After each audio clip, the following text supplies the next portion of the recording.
যে আমাদের প্রধান উপস্থিতের শপথ গ্রহণ অনুষ্ঠানে এখানে সূরা ফাতিহার 10 নম্বর আয়াত তিলাওয়াত করা হয় প্রথমে। তো এইটা হুম। মানে আহ, মানে সঠিক হ্যাঁ, কিনা বা রাষ্ট্রনায়ক রাষ্ট্রনায়ক মুসলিম, রাষ্ট্রনায়ক মুসলিম, আর সেখানে বায়াতের আয়াত, শপথের আয়াত পড়ানো হয়েছে।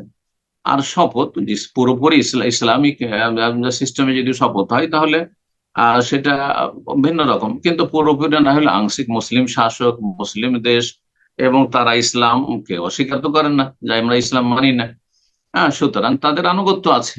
মুসলিম শাসক যদি গুনাহগারও হয়, বিভিন্ন পাপেও জড়িয়ে থাকে, হারামেও জড়িয়ে থাকে, যতক্ষণ পর্যন্ত সে নাস্তিক নয়, আল্লাহর দুশ্মন নয়, মুশরিক নয়, কাফের নয়, ততক্ষণ পর্যন্ত আর আপনাকে পাপের অন্যায়ের কোন নির্দেশ দিচ্ছে না, ফোন করতে বলছে না, আপনাকে রাহাজানি করতে বলছে না, আপনাকে নাশকতামূলক কাজ করতে বলছে না।